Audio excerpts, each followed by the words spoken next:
क्या कोई इंसान सच के लिए अपना सब कुछ दांव पर लगा सकता है? मतलब राजपाट, परिवार, यहाँ तक कि अपनी संतान भी। राजा हरिश्चंद्र का नाम जब भी हम सुनते हैं तो जहन में सत्य और धर्म की एक मूर्ति सी बन जाती है। लेकिन सवाल ये है कि किस सच की राह पर चलते हुए कोई इंसान आखिर किस हद तक जा सकता है। तो आज हम जिस कहानी की परतों को खोलने वाली हैं वो है राजा हरिश्चंद्र की। हमारे पास जो स्रोत हैं वे बताते हैं कि यह सिर्फ एक कहानी नहीं, ये एक तरह की अग्नि परीक्षा है। और हम ये समझने की कोशिश करेंगे कि सच की आग में तपकर इंसान सोना बनता है या राख। जी बिल्कुल, और इसका संदर्भ समझना, मतलब इसका कॉन्टेक्स्ट बहुत जरूरी है। ये बात त्रेता युग की है और हरिश्चंद्र उस महान इक्ष्वाकु वंश के राजा थे जिसमें आगे चलकर भगवान श्री राम ने जन्म लिया। अच्छा जी, उनकी सत्यनिष्ठा और दानवीरता की चर्चा सिर्फ धरती पर नहीं, देवलोक तक थी। और देखिए, यही शोहरत, यही प्रसिद्धि उनकी सबसे बड़ी और कठिन परीक्षा की वजह बन गई। कहानी का सिरा जुड़ता है देवराज इंद्र की सभा से। हाँ, हमारे स्रोत बताते हैं कि वहां एक बहस छिड़ी हुई थी कि पृथ्वी पर सबसे बड़ा सत्यवादी और धर्मात्मा है कौन।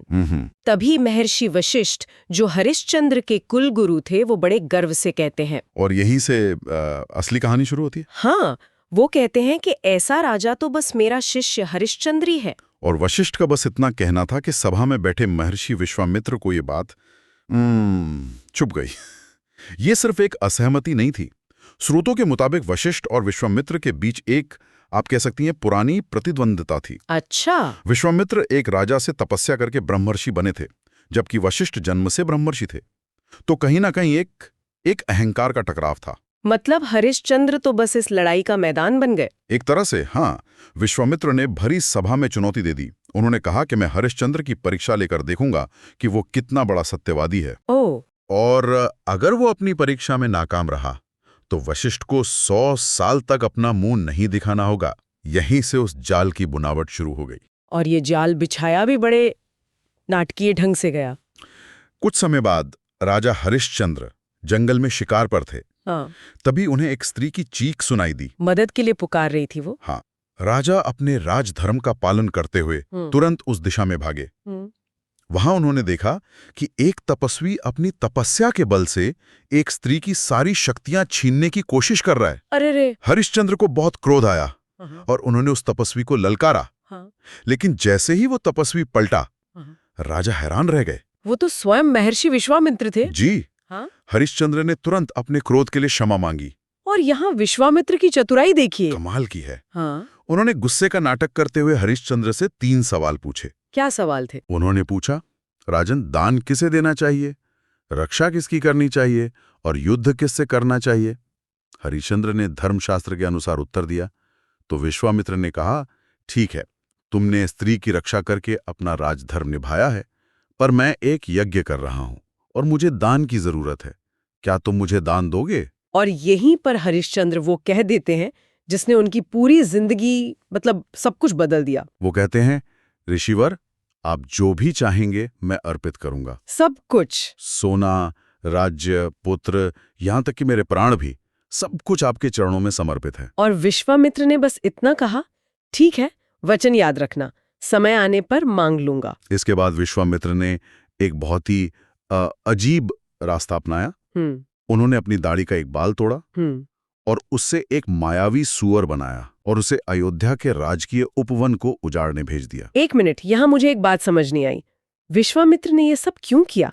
वो सीधे अयोध्या जाकर अपना दान क्यों नहीं मांग सकते थे? ये बहुत अच्छा सवाल है। हमारे स्रोत बताते हैं कि ये विश्वामित्र की एक मनोवैज्ञानिक रणनीति थी। मनोवैज्ञानिक रणनीति? जी। वो हरिश्चंद्र को उनकी सत्ता के केंद्र से, यानी अयोध्या से दूर ले जाना चाहते थे। देखिए, जब तक राजा अपने महल और अपनी प्रजा के बीच होता है ना, वो ताकतवर होता है। विश्वामित्र उन्हें अकेला, थका हुआ और असहाय करना चाहते थे ताकि वो मानसिक रूप से टूट जाएं। अच्छा, तो ये एक सोची समझी चाल थी। राजा उस सुअर का पीछा करते करते घने जंगल में पहुंच गए। जब वो बाण चलाने ही वाले थे तो सुअर ने इंसान की आवाज में जान की भीख मांगी। हाँ, राजा ने दया करके उसे जाने दिया और सुअर गायब हो गया। और ठीक इसी के बाद विश्वामित्र एक साधारण ब्राह्मण का वेश बनाकर वहां पहुंच गए।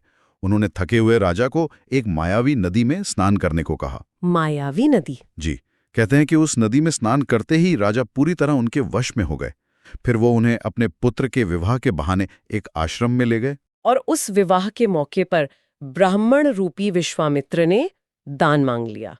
जब हरिश्चंद्र ने वचन दे दिया तो उन्होंने कहा, अगर मैं तुम्हारे पुत्र के लिए तुम्हारा पूरा राज्य ही मांग लूं तो? और हरिश्चंद्र ने एक पल भी सोचे बिना मुस्कुराकर कहा, ये राज्य अब आपका हुआ। बिल्कुल। और यहाँ कहानी में सबसे बड़ा मोड़ आता है। राज्य दान में लेने के फौरन बाद विश्वामित्र कहते हैं, राजन, दान तो दे दिया, पर शास्त्रों में कहा गया है कि बिना दक्षिणा के कोई भी दान या यज्ञ अधूरा और निष्फल होता है।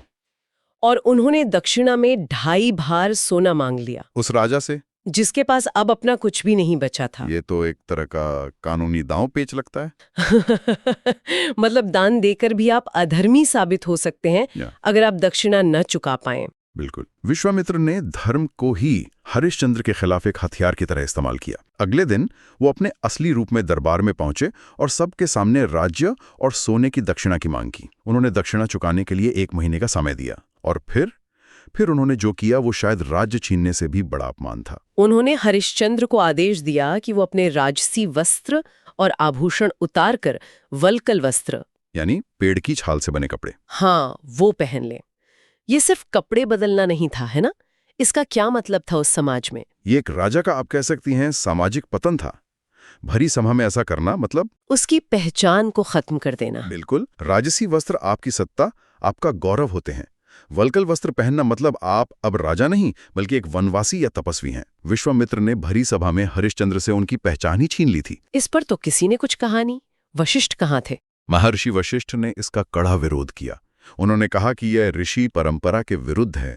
लेकिन विश्वामित्र ने अहंकार में हंसते हुए कहा, महर्षि, अभी तो ये आरंभ है। बाप रे! इस एक वाक्य से साफ हो गया कि अब ये परीक्षा नहीं बल्कि व्यक्तिगत बदला बन चुका था।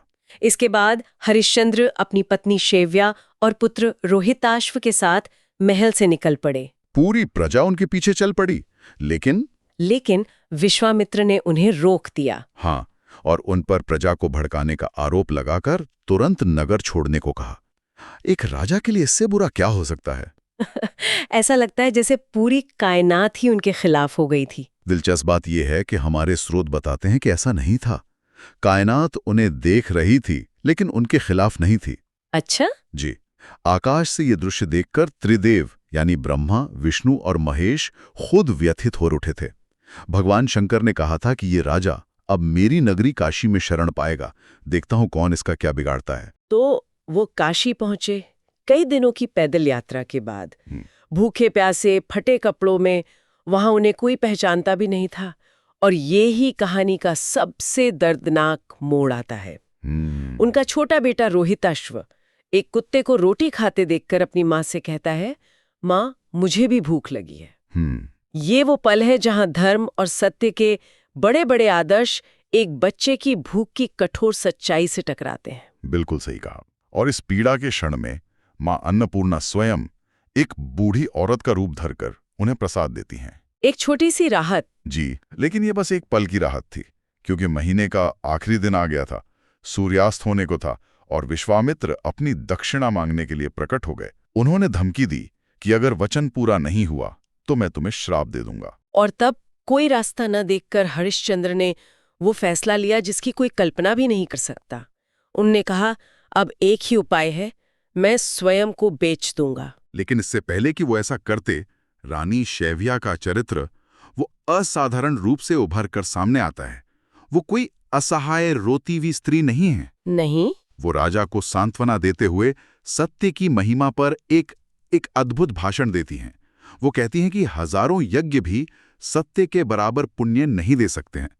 वो राजा को याद दिलाती हैं कि कैसे महान राजा भी एक झूठ के कारण स्वर्ग से गिर गए थे। वो धर्म की आवाज बन जाती हैं। और फिर वो दृढ़ता से कहती हैं, स्वामी, आप मुझे बेच दीजिए और उस धन से अपनी प्रतिज्ञा पूरी कीजिए। ये सुनकर हरिश्चंद्र टूट जाते हैं। स्रोत बताते हैं कि वो बच्चों की तरह रोने लगते हैं। एक पति के लिए इससे बड़ा पाप और क्या हो सकता है? और कहानी का निर्णायक मोड़ वो तब आता है जब उनका भूखा बेटा रोहिताश्व फिर से मासूमियत से पूछता है। माँ, मुझे भूख लगी है, पिताजी क्यों रो रहे हैं? जी, बेटे की ये मासूमियत और पत्नी का ये दृढ़ संकल्प राजा के दिल को चीर देता है। वो समझ जाते हैं कि सत्य की रक्षा के लिए अब इस सबसे कठोर रास्ते पर चलना ही होगा। और हमारी स्रोत कहानी को इस बिंदु पर लाते हैं जहां राजा हरिश्चंद्र काशी के बाजार में खड़े होकर आवाज लगा रहे हैं। हाँ, क्या? हे नगरवासियों, सुनो, मैं विवश होकर अपनी पत्नी और पुत्र को बेचना चाहता हूँ। यदि किसी को दासी या सेवक की आवश्यकता हो तो उन्हें खरीद सकता है। तो हम राजा हरिश्चंद्र को उस मोड़ पर छोड़ते हैं जहां एक चक्रवर्ती सम्राट अपने ही परिवार की बोली लगाने पे मजबूर है। एक वचन को निभाने की कीमत चुकाते हुए वो अपने जीवन के सबसे निचले स्तर पर पहुंच चुके हैं और उनकी यात्रा अभी खत्म नहीं हुई है। बिल्कुल।